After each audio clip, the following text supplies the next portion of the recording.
मैंने सारी तैयारी कर दी है। एक बार आप ही चलकर देख लीजिए कि कोई कमी तो नहीं है। क्या तुमने तैयारी की होगी तो सही ही की होगी। फिर भी आप एक बार देख लीजिए, मैंने तो अपने हिसाब से सब कुछ मंगा लिया है। नमकीन, बिस्किट, समोसे, ढोकले, कुकीज, ड्रिंक कि आप और बता दीजिए कि और क्या मंगाना है। नहीं बेटा, इतना काफी है और मंगाने की जरूरत नहीं है। चल, सारी तैयारी हो गई। मैंने अपने हिसाब से तो कर लिया है, बाकी आप भी देख लीजिए एक बार। बड़ी बहू तुम यहाँ चरण स्पर्श जुग जियो। छोटी ने ही मुझे बुलाया था, कह रही थी मेहमान आने वाले हैं दीदी। मैंने सारी तैयारी तो कर ली है, एक बार आप भी चलकर देख लो। मैं आ गई। बड़ा जाती है ना जल्दी जल्दी, कभी इसने देखा नहीं ना अपने मायके में, इसलिए। मेरे घर में तो ये सब होता रहता था, मेहमान आते थे, नाश्ता चाय सब कुछ मुझे पता था, लेकिन इसके यहाँ तो कुछ नहीं होता था। गरीब घर से है ना माँ, ये ऐसे गाँव से ठहरी, तो कहाँ से कोई चीज तौर तरीके स्टैंडर्ड पता हो। बहू, बस आते ही तुमने अपनी मैं शुरू कर दी ना। इसी रवैये के खातिर मैंने तुम्हें अलग रहने को कहा था कि तुम अलग जाकर रहो। अरे छोड़िए ना, कोई बात नहीं। से छोटी, मुझे तो नमकीन बिस्किट सही नहीं लग रहे। वैसे भी आजकल कौन खाता है नमकीन बिस्किट। पियो के बिस्किट मंगा लेती, वो तो फिर भी अच्छे लगते। ये गुड्डे कौन खाता है। मैंने सुना है लड़की के पापा पूर्व विधायक रह चुके हैं और उनका अच्छा खासा बिजनेस है। भगवान जाने वो लड़की इस घर में कैसे मैनेज करेगी। मैं तो फिर भी मैनेज कर लिया, जबकि मेरे पापा मिलिट्री में थे और मेरे जो हस्बैंड है वो भी एक बड़ी पोस्ट में है और मेरा भाई भी सर्विस में है। ये सब तो जानती हूँ कि कैसे हैंडल करना होता है और इन लोगों को क्या क्या पसंद आ सकता है। जो सेट रखा है ना, टी सेट, बहुत पुराना हो चुका है। आई थिंक इसे बदल दो, अब इसमें कोई नहीं पीता है। मैंने तो 6 महीने यूज करने के बाद सारे बर्तन बदल देती हूँ। तो ये सब दिखावा करने की हमें कोई जरूरत नहीं। हमारे पास जो है वही देखेंगे वो लोग, हमें ऊपरी दिखावा नहीं करना है। सादगी में ही सुंदरता होती है। पास जो है हमें वही दिखाना है, हमें बढ़ा चढ़ाकर नहीं दिखाना है। छोटी, मैंने तो बता दिया, बाकी तुझे मानना है या नहीं वो तुम्हारी मर्जी है। दी, आप टी शर्ट अपना वाला भेज दीजिएगा, ठीक है? मैं घर जाकर भेज दूंगी। इस बेटे की तुम कमाई की बात कर रही हो ना, वो बेटा ही मेरा है और उसकी कमाई भी मेरी है। ये बात तुम कभी मत भूलना। जी, ये आप मत भूलिए कि मैं भी इस घर की बड़ी बहू हूँ, तो आपको कैसे बात करनी है आप भी मत भूलिए। बेटा, तुम बहू हो लेकिन मैं तुम्हारी सास हूँ। सास सबसे ऊपर होती है, ये मत बात भूलना। इसीलिए तुम्हारे इसी अहंकार और इसी ईगो के चक्कर में आज तो हम परिवार से दूर हो। भी माँ, इस घर में रहने का कोई शौक नहीं है जहाँ अपनी मर्जी का एक पत्ता भी नहीं हिल सकता। अगर आपको इतनी ही प्रॉब्लम थी तो मुझसे शादी क्यों की, देख के ही मना कर देते। अरे बेटा, मुझे पहले ये नहीं पता था तुम अपना ईगो इतना दिखाओगी। अगर पता होता ना कि बड़े घर की लड़कियां ऐसी होती हैं, तो मैं कभी भी अपने बेटे की शादी तुमसे नहीं करवाती कि अपने बेटे को ही अपनी माँ से और परिवार से अलग कर दिए तुमने।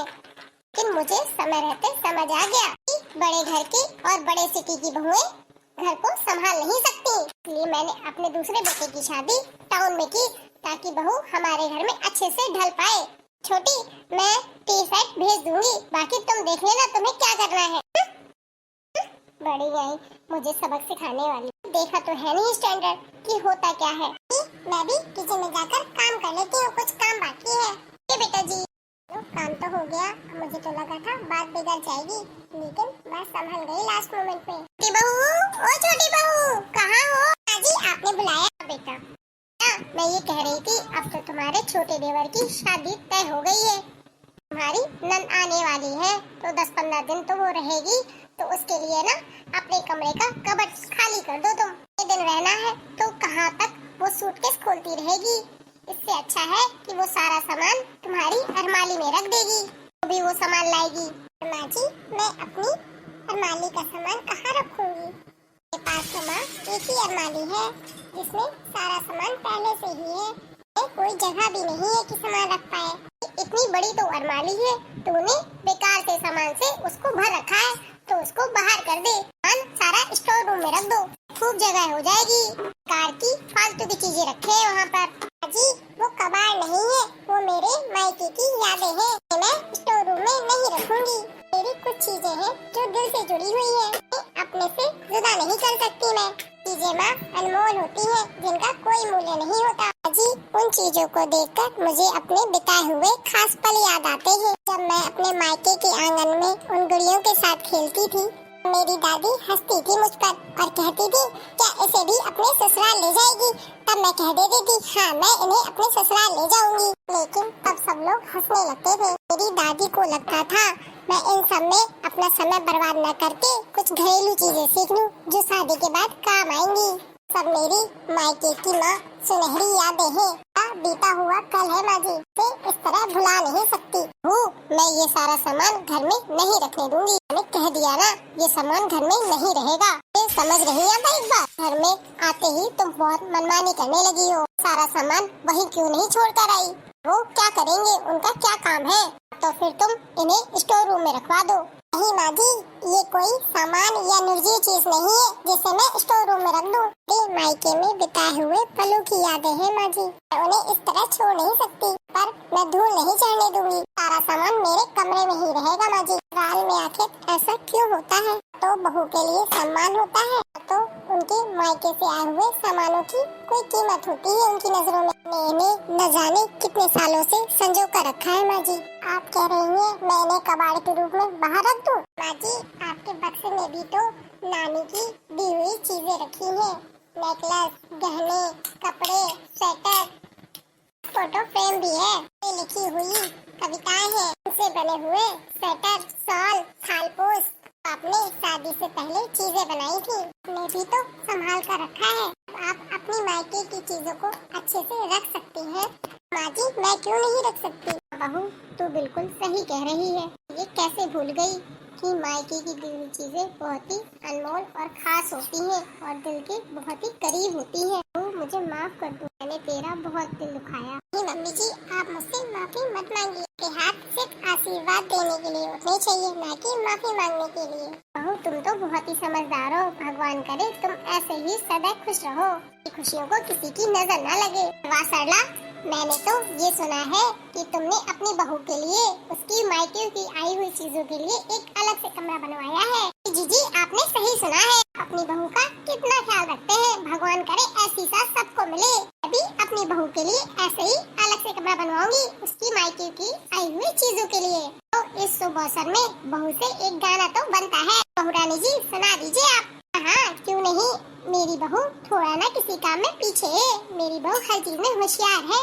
आप लोगों को आज एक प्यारा सा भजन सुनाऊंगी, तो आप लोग ध्यान से सुनिएगा। मेरी मानो पिया उनको दे दो सिया, मेरी मानो पिया उनको दे दो सिया, बस इसी में भलाई तुम्हारी पिया, बस इसी में भलाई तुम्हारी पिया, इसी में भलाई तुम्हारी पिया, बस इसी में भलाई तुम्हारी पिया। मेरी मानो पिया उनकी दे दो सिया, मेरी मानो पिया उनकी दे दो सिया, बस इसी में भलाई तुम्हारी पिया, बस इसी में भलाई तुम्हारी पिया। वाह बहू, बहुत ही खूब। अरे होने लगी है तेरे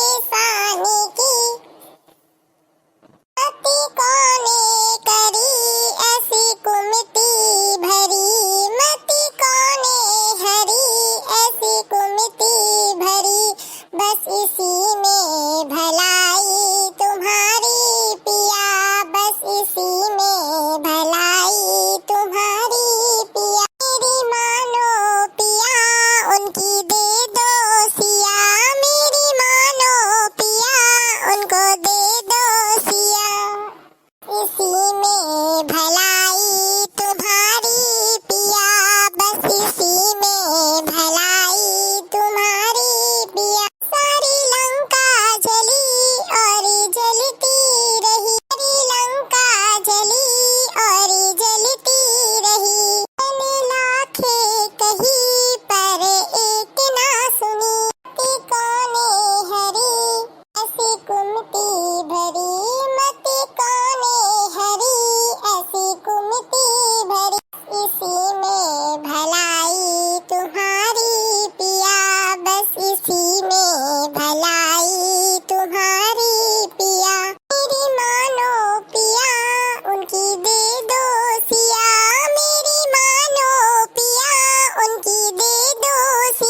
प्यारे भैया बहनों, हमारी बहू का ये गाना कैसा लगा आप हमें कमेंट बॉक्स में कमेंट करके जरूर बताइए।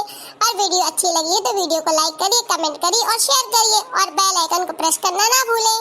फिर मिलेंगे नई कहानी के साथ, नई वीडियो के साथ। तब तक के लिए bye, good night and take care. हंसते रहिए और दूसरों को भी हंसाते रहिए।